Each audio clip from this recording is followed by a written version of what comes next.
I've been lying down for hours now. It's 5:35 a.m. and there's not much I can do. You know what the worst part about my situation is? I'm in the same room with my parents. They keep looking at me, and I can't help but look back and try not to cry or scream.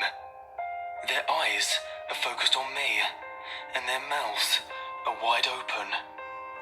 There's the strong scent of blood, and I feel so paralyzed with fear. Here's the thing. The second I make any hint that I'm not asleep anymore, I am completely fucked. I will die, and there's nobody around to save me. I've been trying to think of a way out, but the only idea I have is to rush for the door and run outside the front door and scream for help, hoping any neighbors will hear me. It's risky, but if I stay here, I'll surely die. He's waiting for me to wake up and see his masterpiece. You're probably wondering what's going on. I do get ahead of myself sometimes. About 3 hours ago, I heard screaming from the other side of the house. I got up and went to check on the noise before realizing I'd used the bathroom. Instead of doing the smart thing and investigating, I used the bathroom first. I could have gotten myself killed right then and there from my stupid actions. But I actually did my business and took a peek outside the bathroom. There was blood on the carpet. I got very worried and ran back to my room, hiding under my sheets like the pussy I was. I tried to convince myself to go back to sleep, that it was just some really vivid dream or something. But I heard my bedroom door open. Like the terrified child I was, I peeked from under my blankets to see what was going on.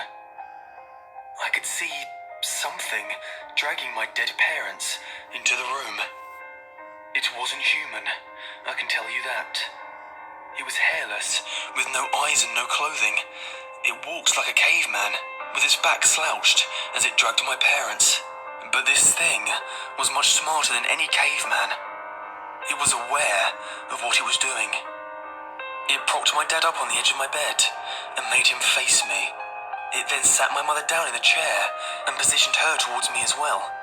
It then started rubbing its hands upon the wall, staining them with blood, and then drew a circle with a devil's pentagram in it.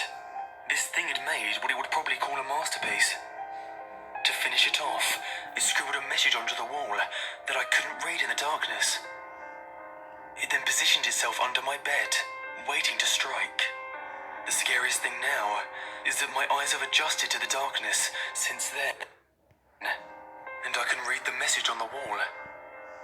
I don't want to look at it, because it's terrifying to think about. But I feel like I need to see before I'm killed. I peek at the creature's masterpiece. I know you're awake.